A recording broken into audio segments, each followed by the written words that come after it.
welcome to the Swift Half, your weekly session of chat from the UKOCR and adventure running scene.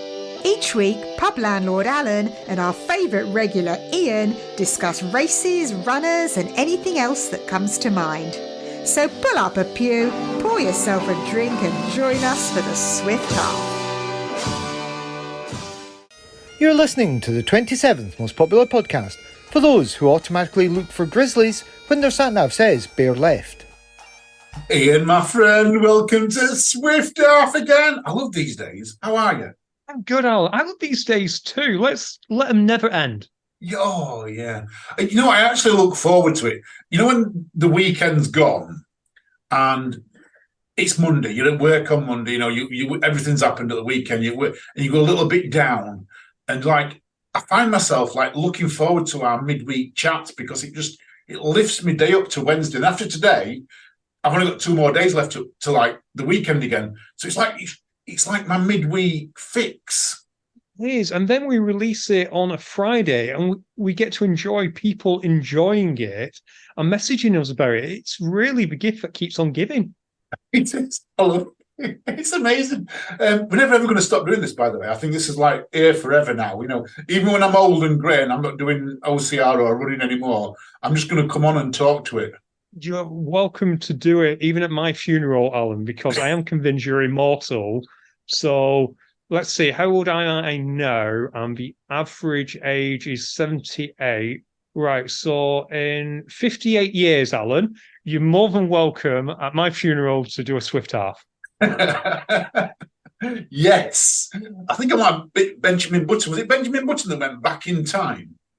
You know what? I think people have said that about you, Alan, because the Alan I remember from 8, 9, 10 years ago when I first met you looked a lot older than the suave, sophisticated Yorkshireman that I'm seeing today. Oh. So, hey, I've got a story about being suave and sophisticated. Do you want to see my story from the weekend? Yes, please. So went for a meal, took the girlfriend out for a meal, and we went to this really fancy, snazzy restaurant. Not super expensive, but it was a dressy up one, you know. So suited, got my suit on, you know, shirt on. Didn't put a tie on, but put a shirt on. Nice white shirt, suit on, shoes on, everything else. We drove out to this restaurant, all dressed up. We had a really, really nice meal, drinking non-alcohol, of course.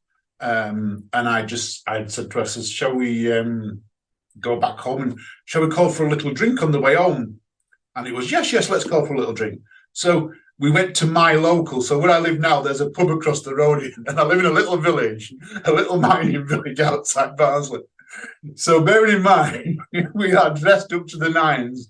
We walked into this village to a karaoke being sung. We were like, we was ducks out of water. We stood out a mile, you know, in the suit, and everyone else was there in their jeans and the t-shirts and everything else. Loved it. And I was just like, everyone was like, oh, you look nice. You look nice. Thank you. Have you been there long enough that they know you yet? Well, another story is I had a barbecue the other week and I cooked far too much chicken. So I got the tray of chicken and I took it over to the pub on a Sunday afternoon and said to all the regulars, I've made too much chicken, who wants some chicken? And they all scoffed the chicken I'd done.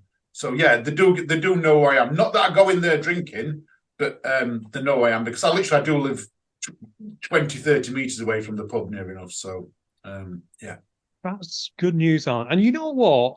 Wearing a suit, it's kind of strange how it is for certain settings, and in certain settings it really plays to your advantage, but in other settings it really doesn't. So like you said, a local pub, unless you know them, and even if you know them, they're going to take the mick, but yeah. you feel good about it. Go to a doctor's wearing a suit, it will change your life. Will everyone think you're the doctor? They won't think you're the doctor, but it is amazing how much more respect you get from receptionists. Oh, never thought of that. It was really strange. And yeah, it happened to me a few years back now. And, you know, receptionists have obviously changed and guidance may have changed. But this is what happened to me a few years ago with Mum. I went in once, just wearing casual. I didn't look a mess, but, t-shirt, jeans, the usual. Yep. And I just went in there asking for my mum's prescription, and they looked at me, and you could just see it in their eyes, like, this guy's dodgy, or words to that effect. Unspoken words, and they were like, "Oh, could you confirm the address?" So I gave a first line. No, the whole address. Okay, I gave a whole address. And what about your mum's date of birth? Do you know that? Okay, yeah. And your mum's middle name? What's your mum's middle name? And all this. I think he asked me for a password or something. Flash forward 3 weeks later, I'd just been to a job interview. So this was actually more than a few years ago, because I haven't changed jobs for a long time. I popped in wearing my suit, same thing, same receptionist, I believe. I just went there and said, "Oh, I'm here to pick up my mum's prescription." Gave my mum's name, handed it over straight away. No questions, nothing.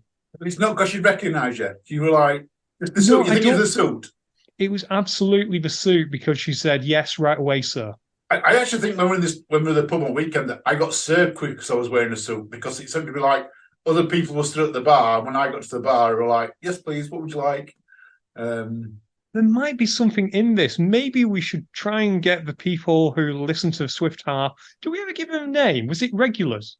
Regulars. Yeah, I think the regulars aren't. They're just regulars, people who listen to regulars or Swift Halfies. Yeah, Swift Halfers. Halfers. Whatever they call, we should encourage them to wear suits more and just see. And that goes for ladies too. Yeah, we are absolutely about equality here, and just see whether you get treated any differently anywhere. And if you ever have, let us know. Send us a message or an email to admin@ukocr.com, and we'll read these out, Alan, if we get That's any. the right idea, yeah. Go shopping, do anything that you would not normally do, but do it in a suit and see if it changes your life.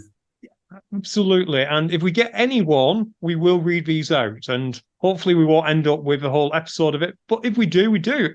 In fact, I hope we do end up with an episode of reading people's suits reminiscence anecdotes. So do I.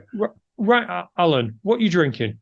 Oh, I'm on another one of these that Steve bought me the other week. This is a butter batch from Wye Valley Brewery. Premium ale, 4.5%. I thought it was a stout. It says a Welsh term for little friend. A butter batch is a Welsh term for a little friend. Oh. Is Steve Welsh? I've never asked him. No, I don't think he is. No, it's from Hereford area. Close enough. With a good wind, I think people of Hereford would end up in Wales. Yep. So this is made with Maris Otter Malta barley, 4.5%. It's like a golden colour, but it's very, very nice. It's very, very Moorish. I've got to give that the butter batch. Like it. And based on that, Steve considers you his little friend, which makes sense. I think I'm taller than him as well. You're taller than most people. Yeah, true. What are you drinking? I'm actually working my way through non-alcoholic stuff. Today, I am on perfectly clear summer fruits. And actually, you can't see it because I've blurred the background, because the computer's in a slightly different place, and we have a lot of washing in the basket behind me, so I thought I'd be polite. Although I've now just spoiled it by announcing it to you and the hundreds of thousands of people who listen. But yeah, that's my task after this. It's my chore today. I need to sort out that washing. I think everyone thinks of this actually in a studio in a pub here. You just completely shattered the illusion there. There could be laundry in the studio. I could have brought it with me. You did. Yeah, you're quite right. I'm going to jump straight in with some news. I'm going to say a big well done to someone, Ian. Chris Lamb, this last weekend, European Masters, Athletics. Yeah. So we know how good Chris is at OCR. He's been on the scene for a long time. We know he's good at 400 metres, and that he's been practicing it. Didn't quite get the medal in the solo, but in the 4x400 meters relay, he's come away with a gold in the European Masters. So well done. With a gold, because you've put bronze on this. Oh, sorry, a bronze, yeah, third place. I didn't say gold then, didn't I? Whoops. You did say gold. There's a blooper for Will. Will, you'll like that one. Bronze, sorry, third place they got, yeah. 4x400 meters relay, they got bronze medal.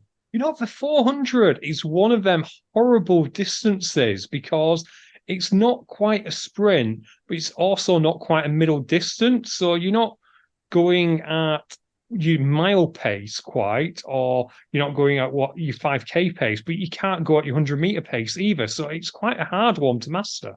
I was talking to some the other day, one of the security guards at work actually was talking about athletics in general. And we were saying that you used to get, years ago, you'd get people who used to run 100 and 200 meters. Very rarely did you get anyone who ran 400 that also ran 200 or 8, it was straight up 400. But then the 800 meters were 800 and 1500.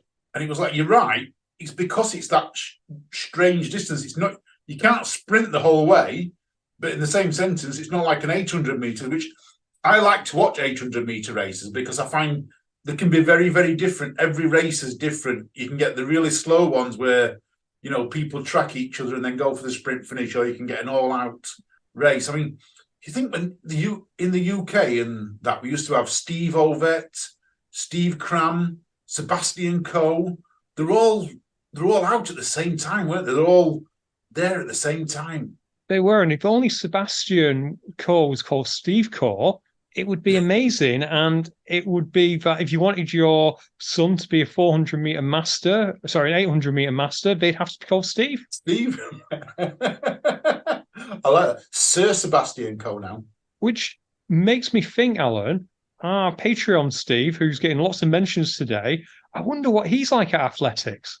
Steve, let me know. Can you run 800 meters? Let us know what your 800 meters like. I bet you it's probably better than me. In actual fact, that's not much of a bet. I'm fairly sure that most people's 800 meters better than me. But I'm curious how you measure up against Alan. I was a 1500 meter runner at school, 1500 meter and cross country runner. I have to ask, why did they go with 1500 meters? I don't know, because it's a strange distance. It's not quite a mile, is it? It's just short of a mile. Just short of a mile. The tracks are usually 400-meter tracks, or some are 200 meters if you're at a small school. So it just kind of doesn't make sense that it goes 100, 200, 400, 800. It just feels like it naturally should go 1600. I reckon one of our patrons know this, or one of the pub chat people will know this, and this is the first comment we get on Friday. Someone's going to actually Google it and tell us. Please tell us, because again, it doesn't make sense, because 3 times 1500 is 4,500, which again doesn't make sense. Whereas 3 times 16, you're getting very close to a 5K without actually going 5K. It should be like 1631 or whatever it is. But yeah, it makes no sense, Alan. No, none at all. It makes none whatsoever. But neither does what happened at an athletics meeting in Delhi quite recently. You say this makes no sense. It makes perfect sense to me, Alan. Tell the listener what we're going on. So in the Delhi State Athletic Championship, this is a big event. This is a big event in Delhi, the anti-doping officials turned up unannounced on the last day. So the big story was in the 100 meters, everyone pulled out apart from one person, so he won it. But the more funny one that I like was the steeplechase runner who competed and won. When the doping people went to catch him at the end, he just kept on running and ran out of the stadium. So this is the steeple race running. Yeah. Coming to your drug test, he just kept on running. Didn't bother stopping for him. Yes, that's one way. And technically, Alan, we always say this, steeplechase is an obstacle racing event. So to be fair to him, and we try and be fair, maybe he was just trying to find world's OCR drug testing. Yeah. That's where he was going. He was keeping on running because he needed to find Ian Adamson and their drug testers. No? You don't reckon? No. But I'm just going to Google a little bit more about this steeplechase, because this is the funny part as well, Ian. So this wasn't only a steeplechase, this was a junior steeplechaser. So the junior steeplechaser just kept running. Just kept running, yeah. The girl, she crossed the line and just kept on running. They had to chase after her. Oh, I don't know if they got a sample from her, but yeah, absolutely hilarious. That broke. Go on, Ian. I was going to say, why am I imagining this with Benny Hill music? Yeah, that is exactly. This is. We should have actually. We should actually made his own. What do they call it? Clip for this. His own meme for this.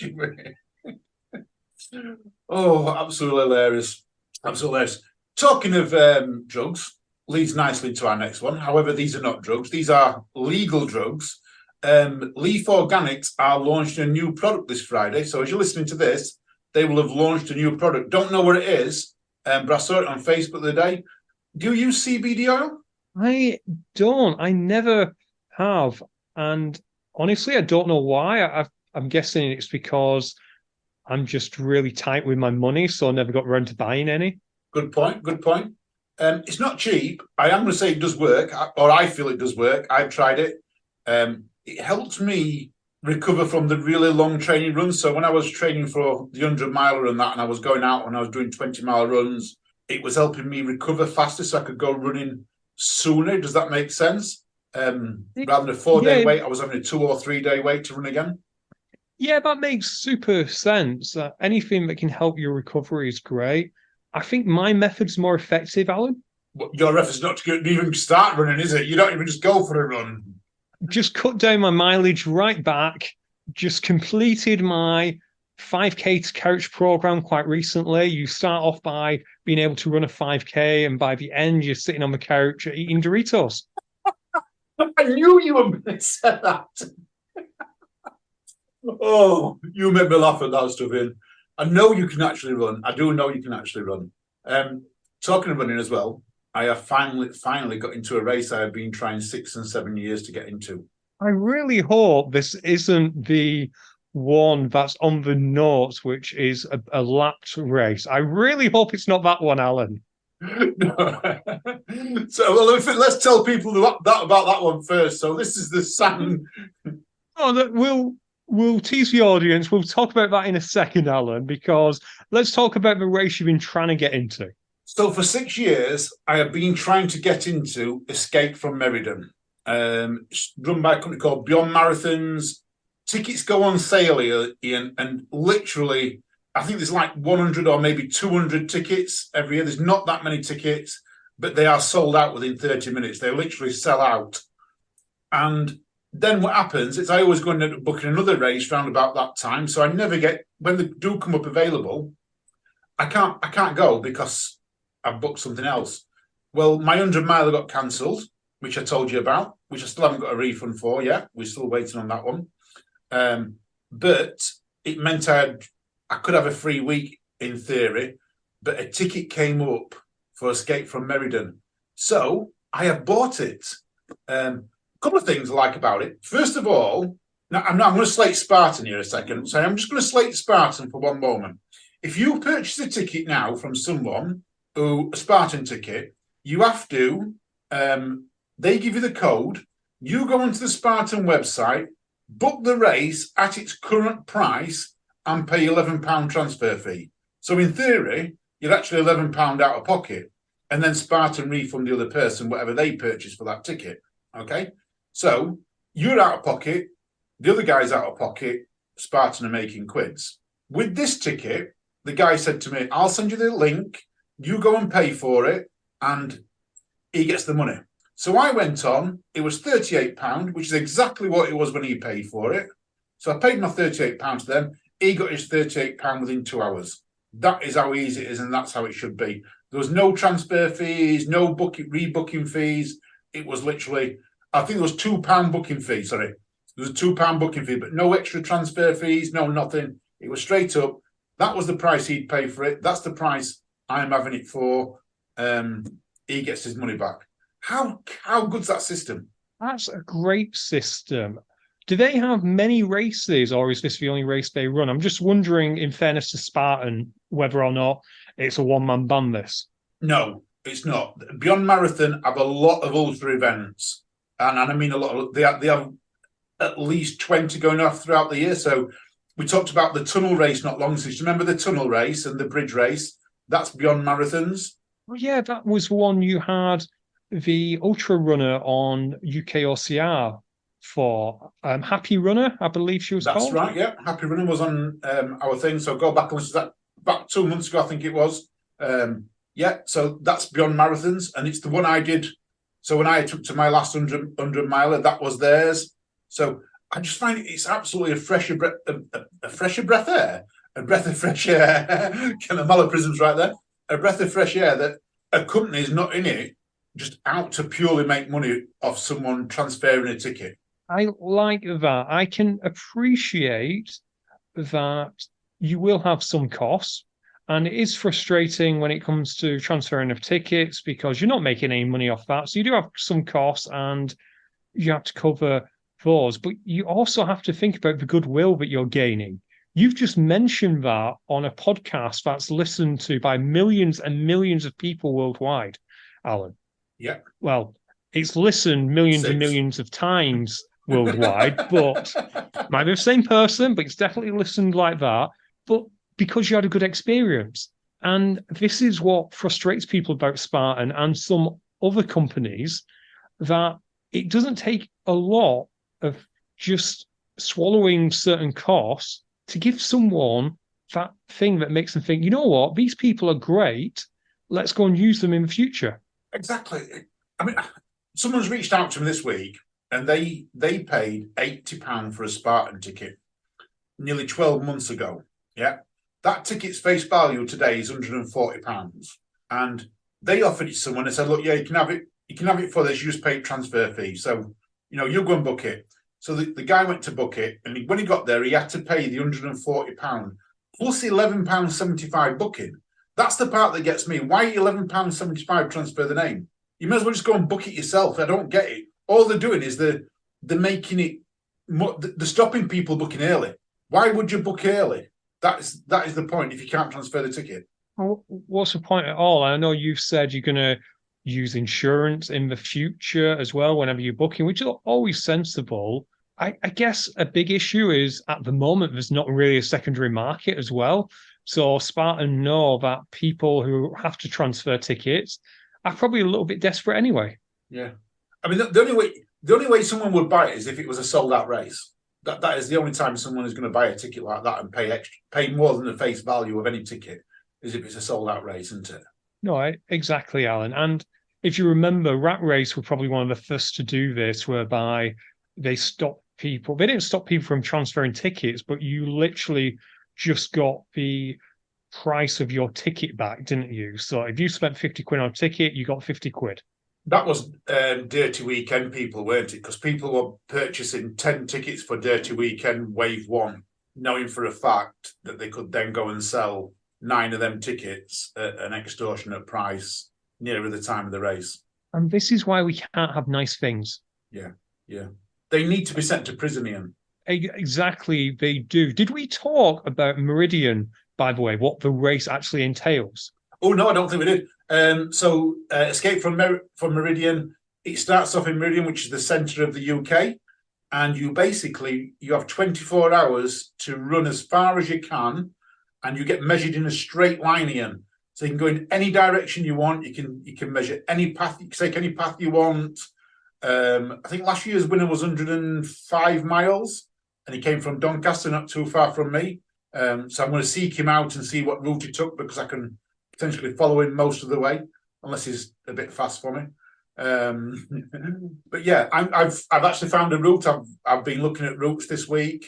Bit of trail, bit of road. It's a tough one, Ian.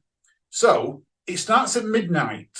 Okay, so I was thinking about this last night when I was on my nighttime run, and I was thinking, do I want to run trails at night because that's going to slow me down, or do I want to run pavements at night? So maybe take a little bit extra distance by staying on roads. And then when it gets to maybe I've done 20 miles, 30 miles in me, then do I move more onto trails as the sun's starting to come up at 6 o'clock? Oh, what's your thoughts on that bit? Because I would normally take a straight line and go trails, but I'm thinking in the dark, I'm going to be slower. This is what makes this race so good. A friend of mine and a friend of yours, Ian Rawlinson, did it a few years ago. In fact, more than a few years ago. It was probably when you could get tickets to it. And yeah, his tactic was exactly what you're saying, was roads and then go straighter. One of the most interesting suggestions I ever heard was someone who said they'd get a cheap hotel room near to the start. They'd go there, they'd sleep for 6 hours or 7 hours, then knowing that they're not going to run the full 24 hours anyway. So why not get a good kit and then run during the day? That's not a bad idea, actually. That's not for me, though. I'm not doing that. I'm actually going to try and run for the full 24 hours. I'm actually thinking of stash bags as well. I've been looking at places, because there's nowhere to get water, is there? Like at 3:00 in the morning, there's nowhere to get water. So I'm thinking 15 miles into it, I need to have a stash bag somewhere where I can pick up water or... Oh, this is interesting because your plotting will be very similar to an FKT. It'll be useful to check out where Tesco is. So if there's any 24-hour Tesco's. Yes, that's what I'm going to be looking at. And if there's none of them, and then I need to, on my way down there for the races, to drop a stash bag down somewhere where, then hopefully remember where I put it. There's nothing worse than forgetting exactly where you put it, is there? But yeah. Absolutely. But if you think about it, Alan, you should be carrying with you enough to get you through to daylight hours. Yeah, I'm going to take... So I've got two 500ml water bottles, and I've got a 1 litre bladder. So I'm going to be carrying 2 litres of water, which should get me 5 to 6 hours at least through it. I tend to drink about 500ml in an hour just to keep my hydration up, because I do run hot. But that was my normal drinking routine. But then again, you've also got to think, while I'm doing this, I've got to be carrying my own waterproofs in case of inclement weather. I've got to be carrying my own food. This is really self-sufficient for the first 6 to 8 hours. 100% self-sufficient with nothing. You've just got to run for 6 to 8 hours with no help whatsoever. No, and you need to make sure you have enough charge in your battery so you can call an Uber to help you with some of them miles. Get an Uber delivery, one of them takeaways at 2:00 in the morning. I'm thinking more an Uber delivery to get you back to your front door.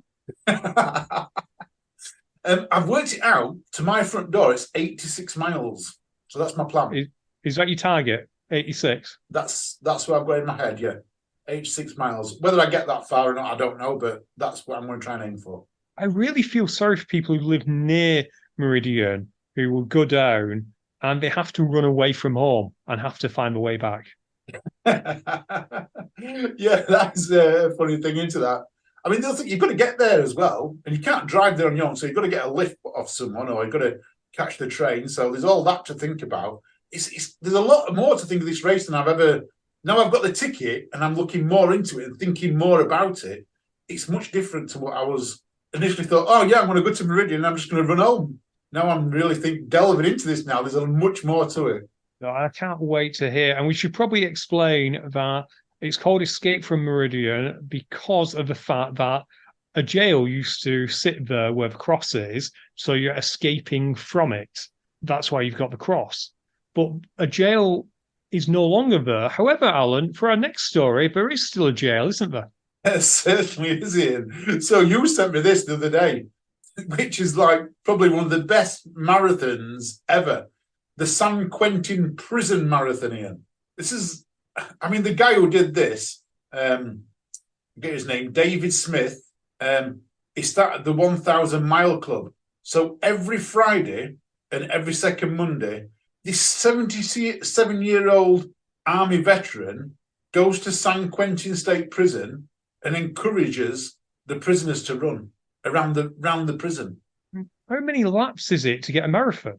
To get a marathon, it's exactly 105, I believe. I'm sure I've read it 105. See, now you've thrown 105, yeah. 105 laps of the yard. And that includes 6 right-angled turns every lap. How can you have 6 right-angled turns every lap? Or one goes left and then one more goes right. Yeah, I can get that. L shape. Ah, there we go. Yeah, that makes sense. Yeah. I was thinking, I'm thinking you can't have 6. Yeah, 6 right angles. Yeah, it would be. Oh God, I don't know what distance that is, and I'm not going to try and work it out because converting miles into I'm not going to try. But I can't imagine you'd be going that fast. No, I don't think we're going that fast. But they encourage people to run, so of whatever age they are. So these are like people who've been in prison for a long time. San Quentin's not like you're going to go in for 1 year. These are people who are going to go in for like 3, 4, 5 years plus. So they're encouraging people to run. However, one guy had been in there. He was released on parole after doing 17 years. Yeah, and he went and did the Boston Marathon. What time do you think he did? So 17 years in prison, just running this. This is all he'd ever run, around this thing. What time do you reckon he clocked? It was 51, by the way. It was 51, by the way. It was 51. Right, Alan, I reckon he got a DNF because after about 100 meters, he turned right. I wasn't expecting you to say that. Oh, yeah, he turned right, yeah. Then he turned left and then he went right and right again. We were lost. Oh, yeah, that makes me laugh. I need to compose myself now. This is a professional podcast, this is. You can't make me do this. It's not. Right, and we'll stop right there. No, Mr. Markle, he actually did it in 3 hours and 3 minutes. That's pretty good. Did he legitimately do it, or is he heading back to San Quentin prison? Well, it doesn't say. He just did that time. That's the fastest one. But no, Ian, I love it that someone's giving their time. A 77-year-old bloke is giving his time every week to train these prisoners. I think it's amazing, and whatever your thoughts about rehabilitation in prison, it's just nice to have this gentleman who's doing his best to make a difference. And if he wasn't making a difference, he wouldn't keep going back. No. It says as well that when people leave the prison, so these offenders when leave the prison, they actually, a lot of them go and join his local running club. They become, what's the word? You become members of something without honorary members. They become honorary members of his local running club if they want to, and everyone so far has become members of it. Oh, that's just, I like feel-good stories like this, Alan. And should we move from that feel-good story to a little bit of obstacle racing? I think we're like 30 minutes in, and I don't think, other than talking about steeplechase, we've mentioned obstacle racing yet. Should we talk about how we had OCR on TV recently? And we're talking about Ashley Roberts doing OCR on TV.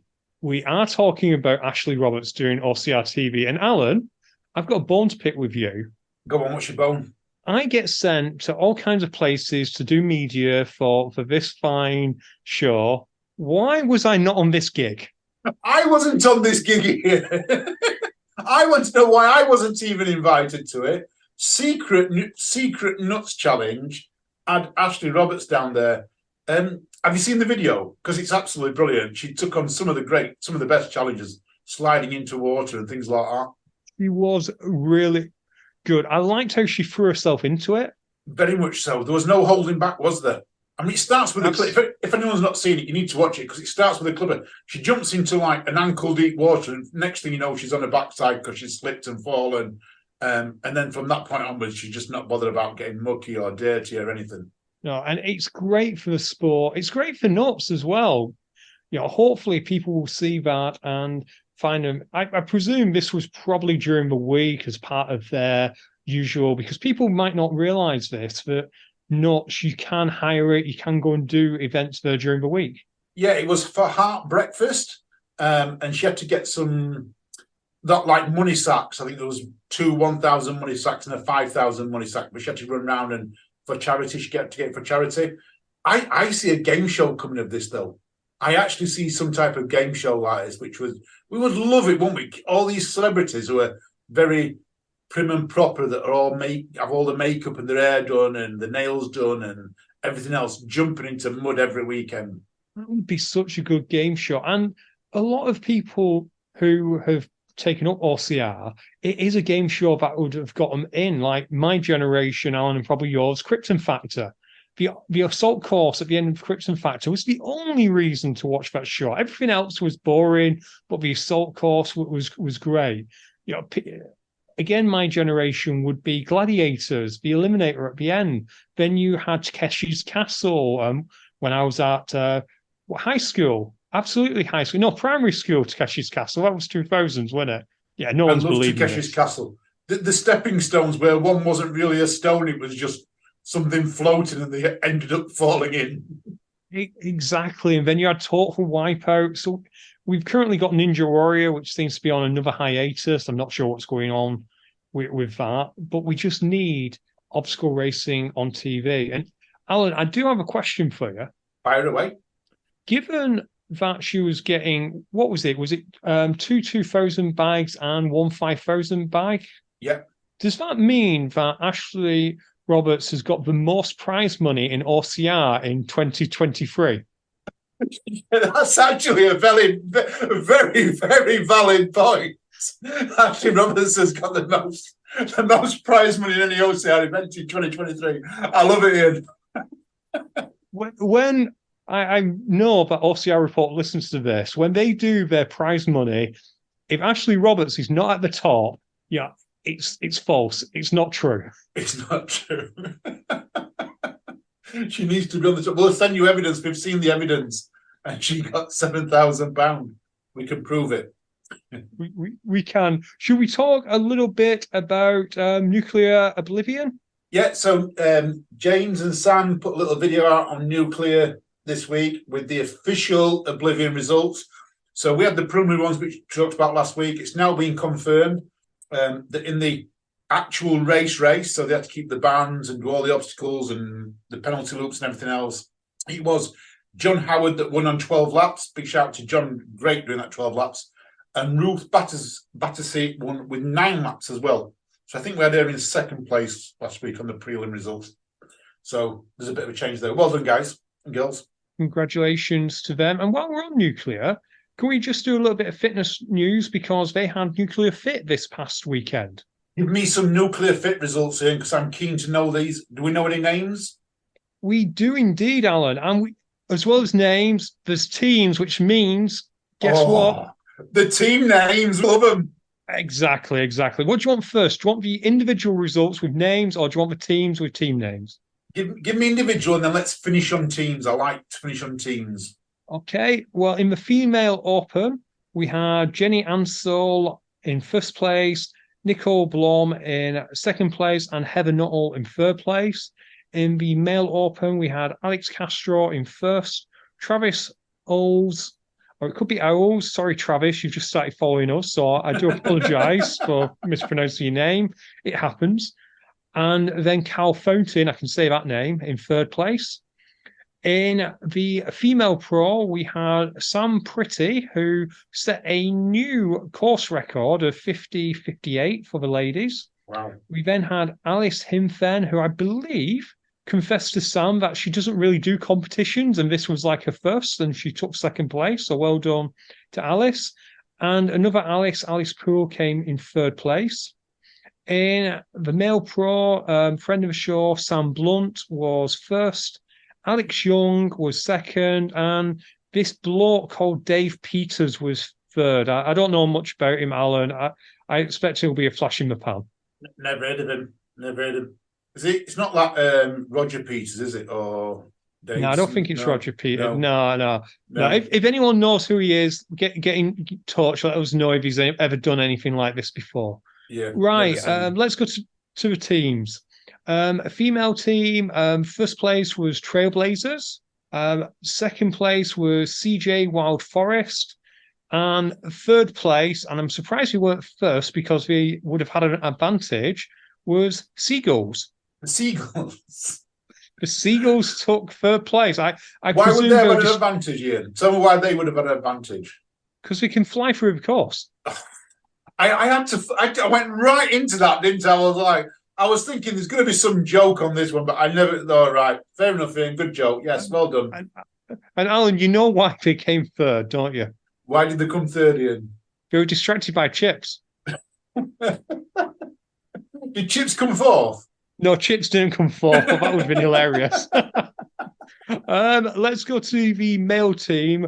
We had in first place Purple Cobras, and I I believe we have the names of these people. Some people we don't have names. We do for these. That is Lee Gordon, who we know. Sorry, Gordon Lee. Yep. And I believe it was Nick Miller, who made up what was that team name? Purple Cobras. Then in second place we had CW Big Dogs, and in third place we had our good friends Team Mizone Men, which was Rob and Zaid, who do a lot of fitness racing. So well done to them. In mixed teams, we had in first place Mixed Bag of Nuclear Nuts. Oh, so that was that Nuclear and Nuts getting together to make a team? It might be because that had Sam Bilby from the Nuclear Fit team, and her partner was Ryan Ibbotson, who may be a member of Team Nuts. I'm not sure. I do believe he is, yes. Yeah, so well done to Sam and Ryan there. Second place was Mr. and Mrs. And in third place was, I think you pronounced this Yorkshire. Oh, no, Team Crap. Team Crap, I like that. And there are your results, Alan. Where should we go to next? Let's go. This week there was Ninja Sports went off. So I've got some results from the Ninja Sports. Yes.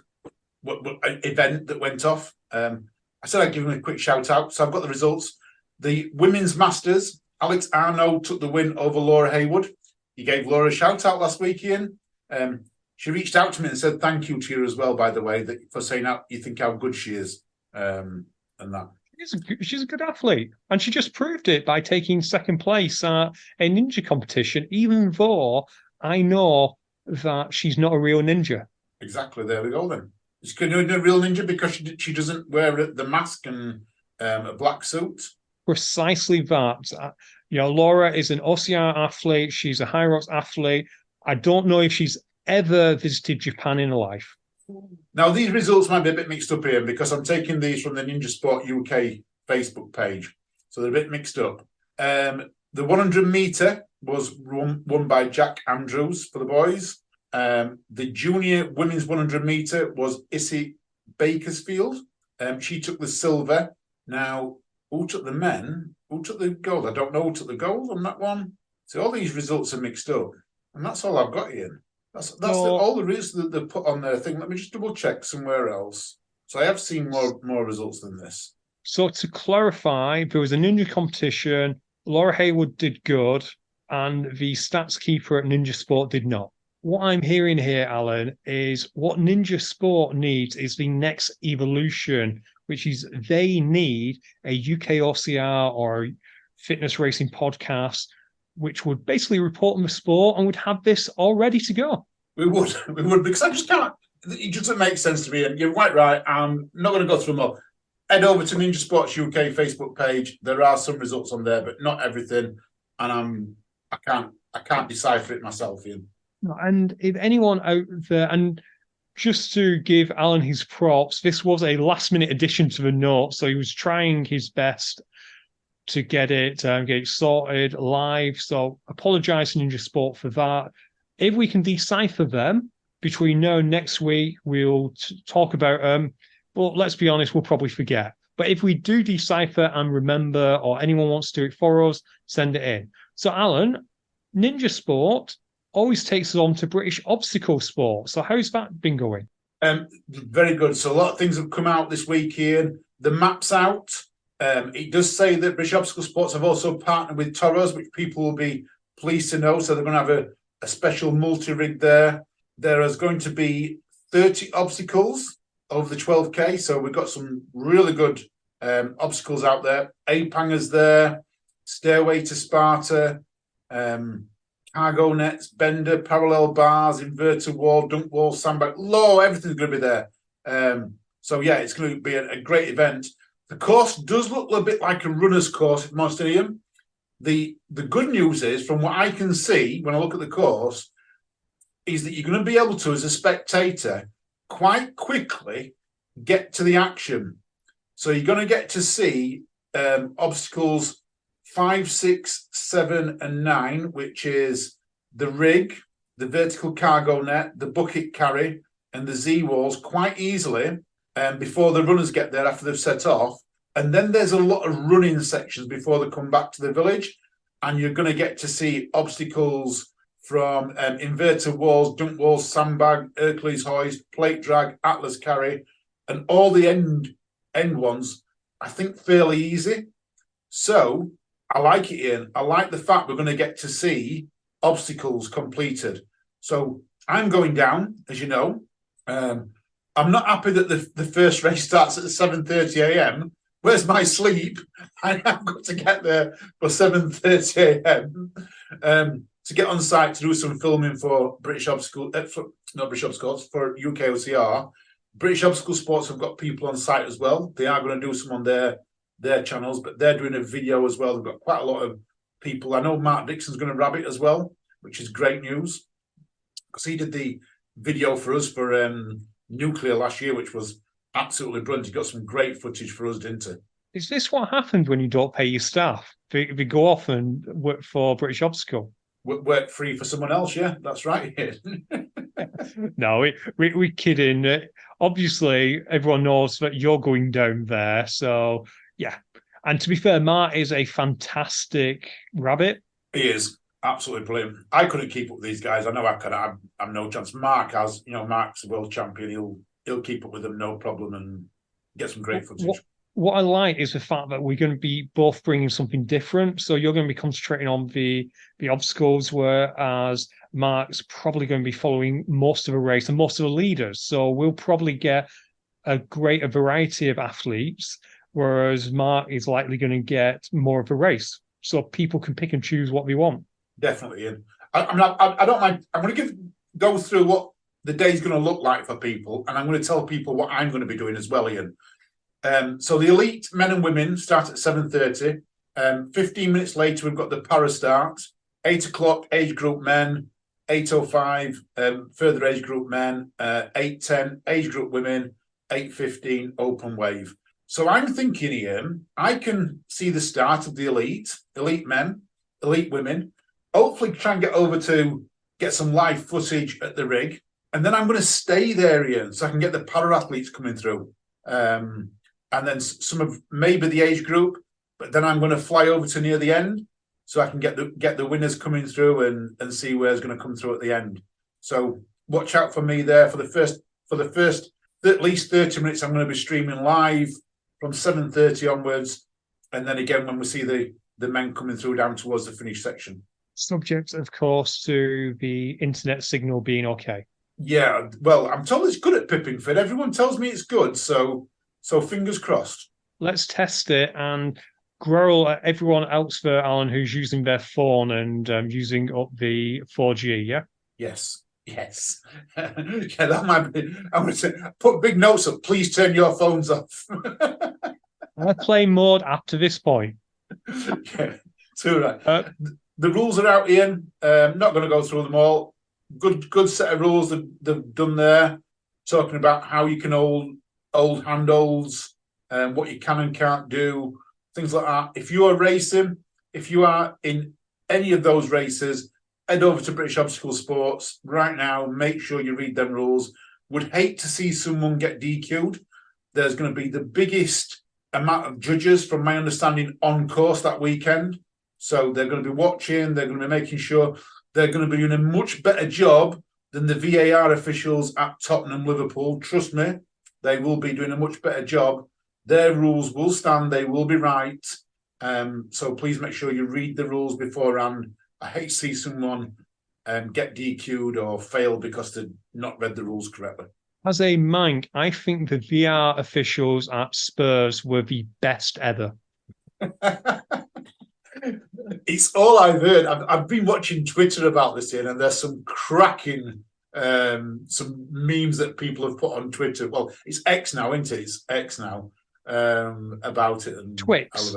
Yeah, Twix, yeah. The best one I've seen, it showed one angle, and the guy was clearly on side by like the middle of the thing, and he went, "This is what I saw last night." And then the next angle was what I saw this morning. It was clearly on. They deleted the two players that played him on side. It's like, this is what the VAR officials saw or something. That makes sense. The best one I've seen, Alan, is News Thump, which if you don't follow, have a look on Facebook. They do satire, and you know it's good satire because people whinge in the comments, so people actually believe it's true. But they said Liverpool awarded the Premier League and the FA Cup as a result of the VAR decision. Yeah, that's about right. That's about right. What we've got else got on our list? Let's go some fitness racing in. What's been happening in the fitness racing world? Because I know a few people click on this to know. They do. Last week was High Rocks Malmore, and Alan, it was a special day for the pub, wasn't it? Because Mike Nolan was over there.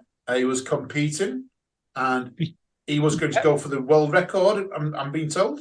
He was, but he was very nice. He let Dylan get past him and take the victory. It was really nice of Mike to do that for Dylan. So well done, Mike.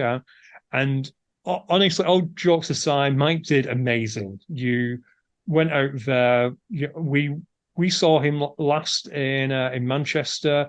Mike, I'm gonna say mea culpa. I can't remember if between Manchester and now you've done another pro race, but the improvement since Manchester to now, spot on, mate. You've done really well. I believe you worked with Tom and Dina Hogan, and you're a credit to their coaching. So well done to Mike for that. Sub 90 with pro weights, is that right? Sub 90 with pro weights. And Alan, if we can get anywhere close to that, then we're going to get DQ'd because there's no way we did it by legitimate means.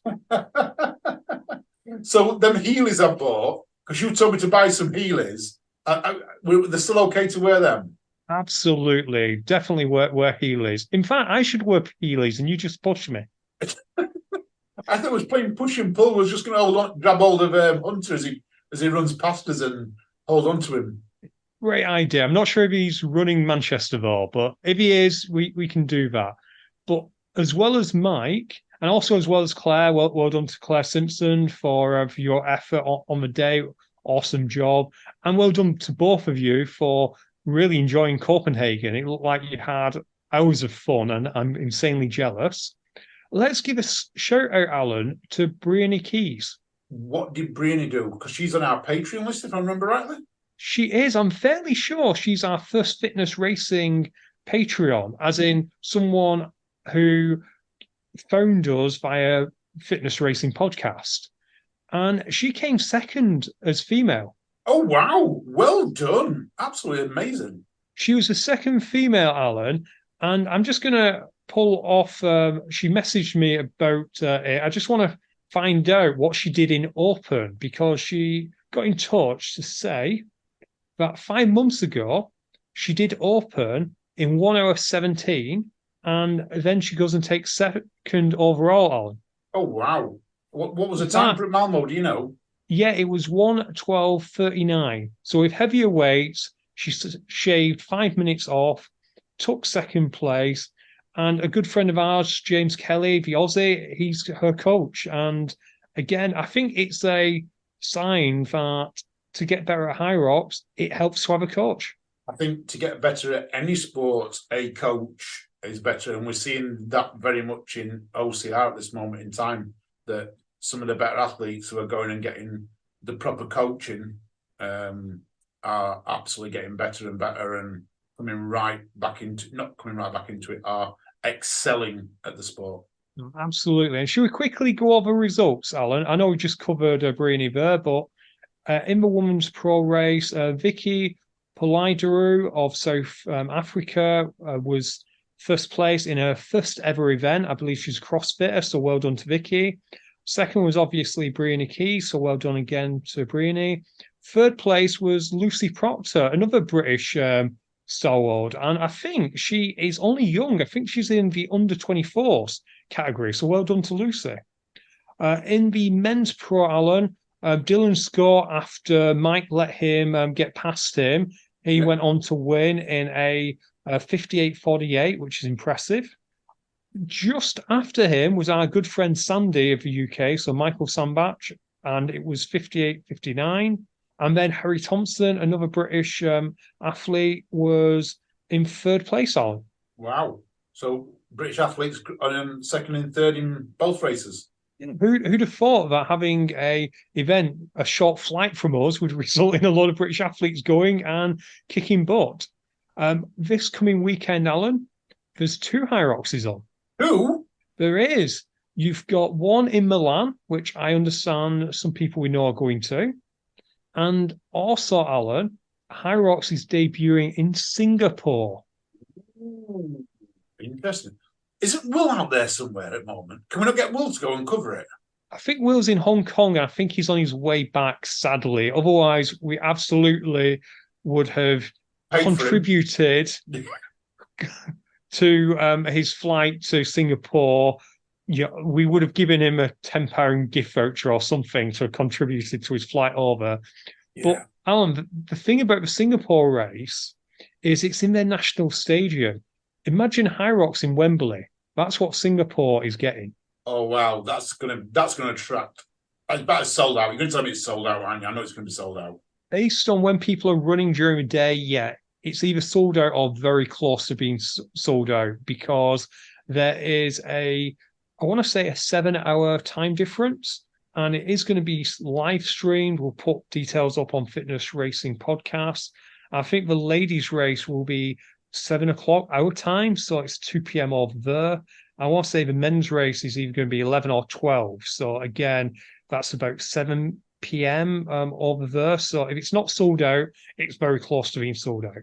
Wow, amazing, Ian. That's absolutely fantastic.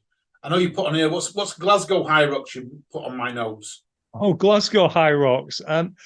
The Glasgow tickets were released on a Sunday, and it all went swimmingly. Absolutely. Oh, perfect. That's what I like to hear. A good news story for a change. Yeah. And if you believe that, no, they changed their ticket vendor, and yeah, it didn't go well at all, to be fair, Alan. So it's not sold out. There's plenty of tickets left. I think they've sold out 60%, but unfortunately what seemed to be happening is people were getting into a virtual queue loop. So when I went on, I was number 2,500, and it was waiting to give me a place in the queue. I then went down to 1,700, down to 600, down to about 200, and then up to 2,700. Oh, that's not good, that is it? That's not great at all. They eventually changed the hamster in the wheel and they got it working, but, and there's always a but, yeah, volunteer codes weren't working. So if you'd volunteered at Hyrox, your code couldn't work. Oh, not good. That's not good at all, Ian. You've got to get it right. You've got to get this right with the volunteers. They've got to get things right for volunteers. You can't have it like that. Yeah, it's one of them that someone obviously just forgot. And if we shoot back to you talking about Meridian, which feels about 3 hours ago, but I know it was just the start of the show. Yeah. It's the contrast in styles when it comes to making people feel valued. It would just be a little thing to get all the volunteer corps loaded up, ready to go. But it would mean the world to people. In fact, people probably wouldn't even notice. But them not working means a lot more. Yeah, it does. It does. It affects one person, and we all know that one person was not happy shouts 10 times more than one person who was happy. They say that if you get good service, you tell another person. If you get bad service, you tell 7. Yeah, that's right. Go on. I think they're getting it sorted, though. Fair play to Hyrox. They did identify a problem early. They did send out communications, so well done to Hyrox. It's just a shame that they didn't have it ready to go. But teething problems and all that. Did you get your tickets, though? So my question was, did you get your tickets?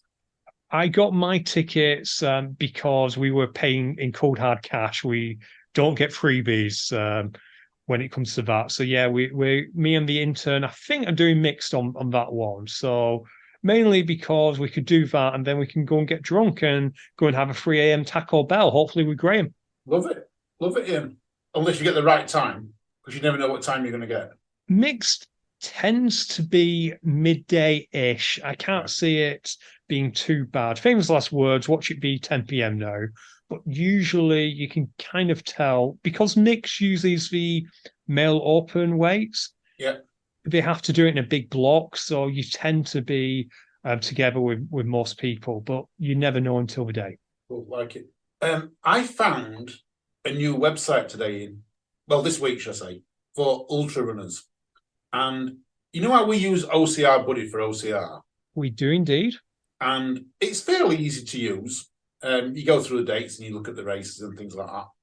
But this is even easier because it's all in a listing. It's just a straight up list of ultra runs, and it has every ultra run between now and 2025. It is runnersretreat.co.uk, all one word, Runners Retreat, and it has got every ultra run in the UK. I never knew there were that many ultra runs going off here.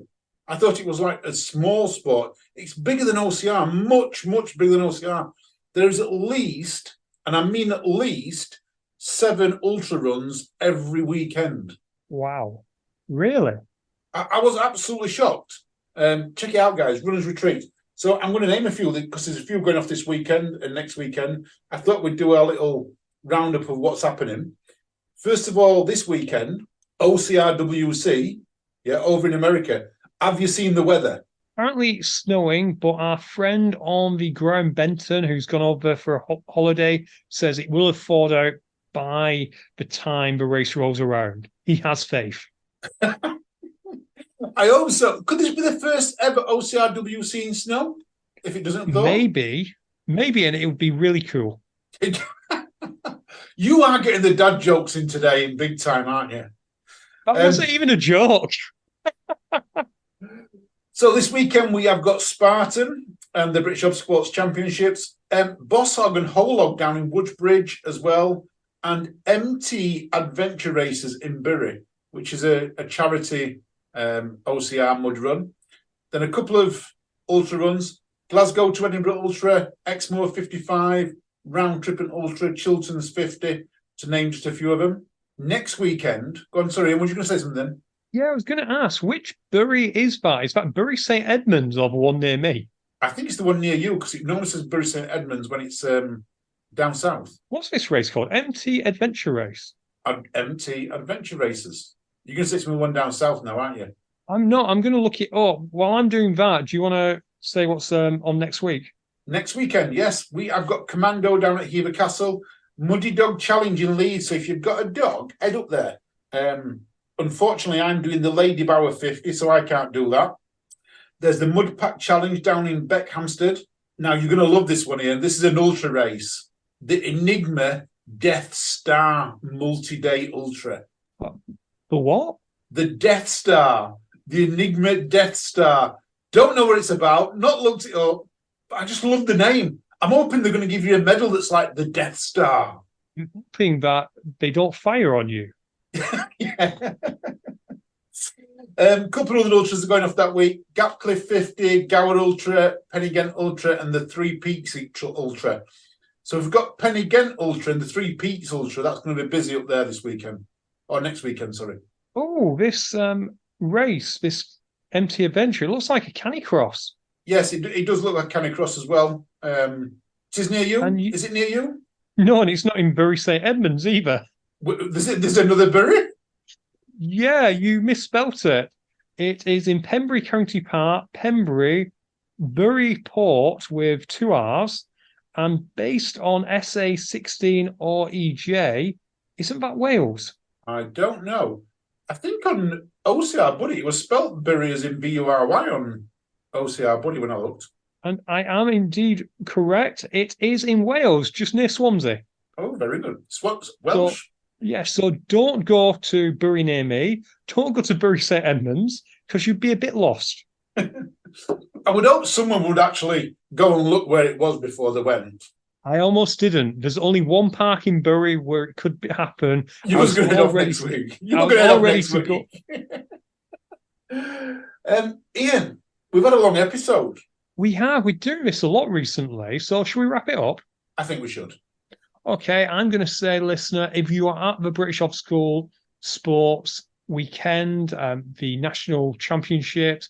Good luck. If you're at Spartan, good luck. And if you're at the Canny Cross down in Wales, I hope you got your sat nav and it hasn't been programmed by Alan. And wherever you're doing this weekend, good luck. And it's a goodbye from me. Listeners, I will see you down at British Obstacle Sports, British Championships. If you're down there, we have got massive race and the UKOCR series. It's going to be one cracking event. Look out for me. I will be wearing a high vis, probably wearing a flat cap because I'm from Yorkshire. I have got my passport ready. Until then, until next week, thank you for listening. Speak soon. See you all. Bye.